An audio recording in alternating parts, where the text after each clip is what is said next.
Dear students, welcome back. Now we'll see the articular surfaces of the temporomandibular joint.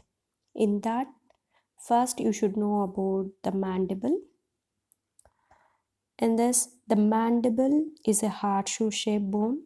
You can see here very clearly it is a horseshoe shaped bone, and it is divided into body. So this one is the body from here to here, body, and two rami. So this one is one rami and this one is another rami, two rami.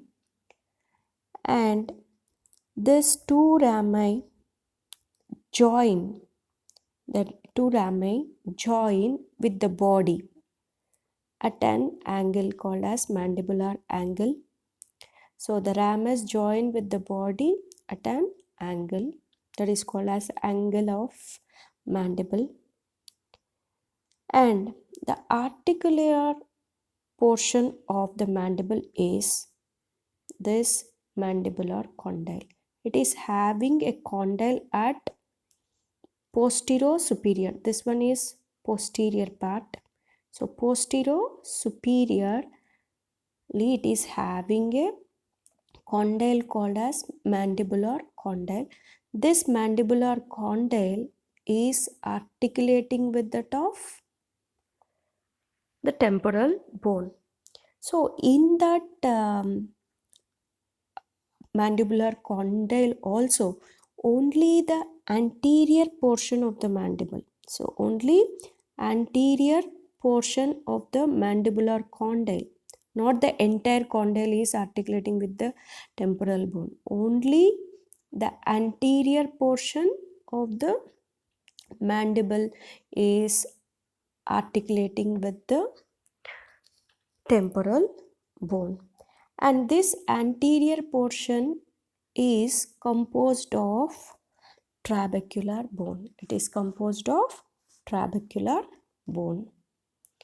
So that trabecular bone portion of the mandibular condyle present at the anterior aspect, that part only articulates with the temporal bone. Now coming to the condyle in specifically, the condyle is 8 to 10 millimeters, 8 to 10 millimeters AP diameter. Antero-posterior diameter, it is 8 to 10 millimeters in measurement. Whereas from side to side, that is the transverse diameter and also called as medial to lateral measurement, it is 15 to 20 mm, 15 to 20 mm in measurement. So the condyle is 8 to 10 millimeters deep, we can call it as 8 to 10 millimeters deep, that is AP measurement, and 15 to 20 millimeters long, 15 to 20 millimeters long from medial to lateral measurement. And the medial and lateral poles, we can call it medial and lateral poles are roughened. Medial and lateral poles are roughened. Any roughened structures on the bone implies that there is some attachment.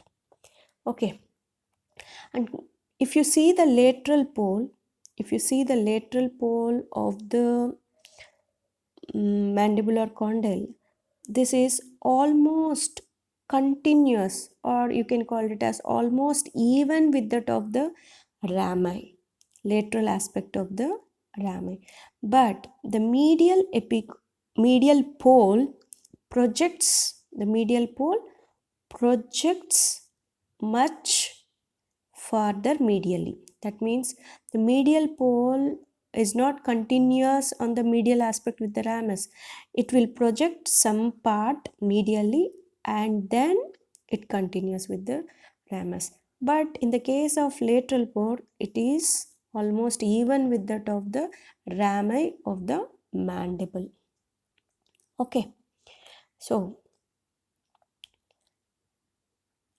the lines following the axis of medial lateral poles of each condyle will intersect just anterior to the foramen magnum. So for example, so this mandible is attached to the where temporal bone. So behind that temporal bone, you'll have this cervical spine, isn't it? So that cervical spine is continuous with the foramen magnum, isn't it? So foramen magnum is present here.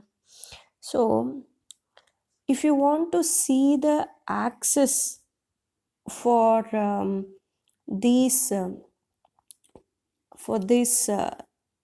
mandibular motions which are drawn